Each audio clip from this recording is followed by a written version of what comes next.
Hi friends, welcome to STM lakhs. இன்றைக்கி நம்ம சேனலில் என்ன பார்க்க போகிறோம்னா, அவல் வச்சு ஒரு கேக்கு பர்பி தாங்க பார்க்க போகிறோம். நல்ல டேஸ்ட்டான முறையில் பாரம்பரிய முறைப்படி நல்லா ஹெல்த்தியான பொருளை வச்சே நம்ம ஈஸியான செய்முறையில் செய்யலாம்.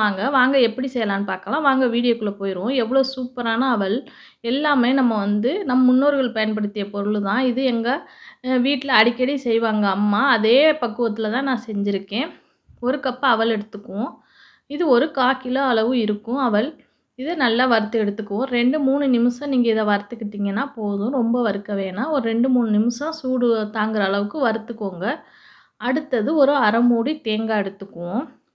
இந்த ஸ்வீட் 15 நாளைக்கு வச்சுருந்தீங்கனாலும் இது கெட்டு போகாது. அப்படியே இருக்கும். நீங்கள் வேறு எதுலேயும் நீங்கள்லாம் ஃப்ரிட்ஜிலலாம் வைக்க வேணாம். வெளியிலேயே நம்ம ரூம் டெம்பரேச்சர்லேயே வச்சு நம்ம சாப்பிடலாம்.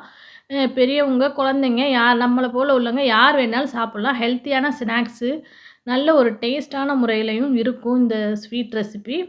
இதை நம்ம அந்த தேங்காய் பூ போல் உதிர்ற மாதிரி இருக்கும்ல, அதே கரெக்டான பக்குவம். அந்த தேங்காய் 1/2 மூடி தேங்காயை வறுத்து எடுத்துக்குவோம். அந்த அதே பவுலாலே 1/2 பவுல் வெல்லம் சேர்த்துக்குவோம். இது ஒரு 150 கிராம் வெல்லம். அந்த வெல்லத்தில் எதுவும் நம்ம தூசு எதுவும் இருக்கான்னு பார்த்துக்குவோம்.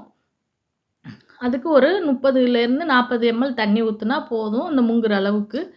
அதை கொதிக்கட்டும். இந்த சைடு நம்ம ஆற வச்சு அந்த தேங்காய் அவலையும் நம்ம நல்லா மிக்ஸி ஜாரில் கொஞ்சம் நார்மலாக, ரொம்பவும் கொரப்பு இல்லாமல், ரொம்பவும் நெய்ஸ் இல்லாமல், நார்மலான பதத்துக்கு, இட்லி பொடி நுணுக்கிற பதத்துக்கு நுணுக்கி எடுத்துக்கோங்க. மிக்ஸி ஜாரில் போட்டு எல்லாத்தையும் போட்டு அது இருக்கட்டும். அந்த அவலை ஃபுல்லாகவே போட்டு நம்ம அடித்து எடுத்துக்குவோம் மிக்ஸி ஜாரில். நம்ம ஒரு 4 ஏலக்காயும் அதில் சேர்த்துக்கணும். நம்ம அந்த அவலை இந்த ஸ்வீட்டுக்கு ரொம்ப நல்ல மனம் கொடுக்கும்.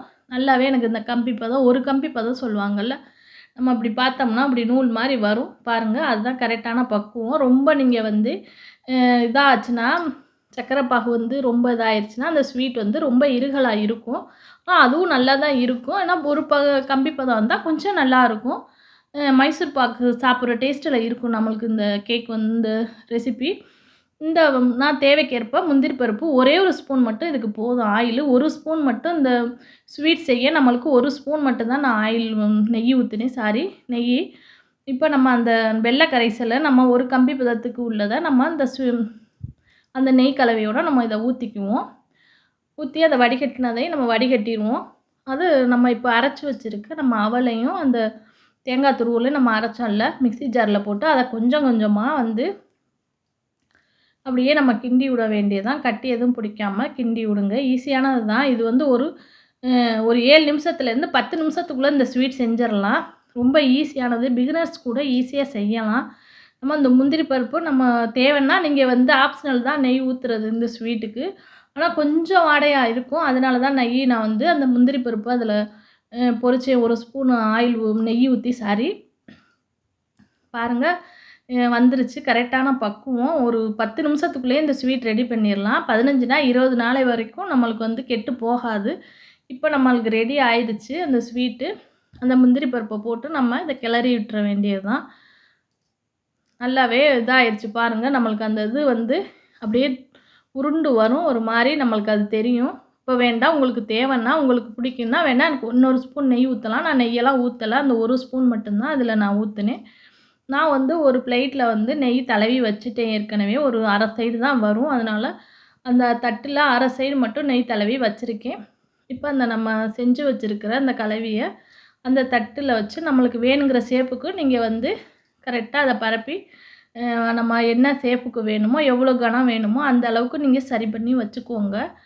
நம்ம கேக் ட்ரே இருந்துச்சுன்னா இன்னும் பெட்டராக இருக்கும். நான் என்கிட்ட இல்லைன்னு இந்த மாதிரி நான் செஞ்சுருக்கேன். ஒரு 10 நிமிஷம் ஆற விட்டோன்னா நீங்கள் நார்மல் சூட்லேயே பீஸ் போட்டுக்கோங்க. இல்லைனா இறுகுனாலும் இறுகிரும். ஆனால் ஒரு கம்பி பதம் தான் வரணும். ரொம்ப நீங்கள் விட்டிங்கன்னா ரொம்ப ஹார்டாயிரும் இந்த பர்பி கேக்கு. பாருங்கள் சூப்பராக வரும். நல்லா டேஸ்ட்டாகவும் இருக்கும். பாரம்பரிய முறைப்படி நம்ம அவல், வெல்லம், தேங்காய், ஏலக்காய் அதுக்கு ரொம்ப பொருள் தேவையில்லை. ஒரே ஒரு ஸ்பூன் மட்டும்தான் நெய் ஊற்றிருக்கோம். நம்ம தேவைன்னா தான் முந்திரி பருப்பே நம்ம போட போகிறோம். நம்மளுடைய இஷ்டம்தான் அது. பாருங்கள் எப்படி வந்திருக்குன்னு. ரொம்ப டேஸ்ட்டாகவும் இருக்கும். 15 நாள் 20 நாள் வரைக்கும் நம்ம வச்சு சாப்பிட்லாம். குழந்தைகளும் நல்லா விரும்பி சாப்பிடுவாங்க. அழகாக வரும். இப்படி உடைச்சோம்னா சூப்பராகவே வரும். நல்லா சாப்பிட்றதுக்கும் நல்ல டேஸ்ட்டாவே இருந்தது.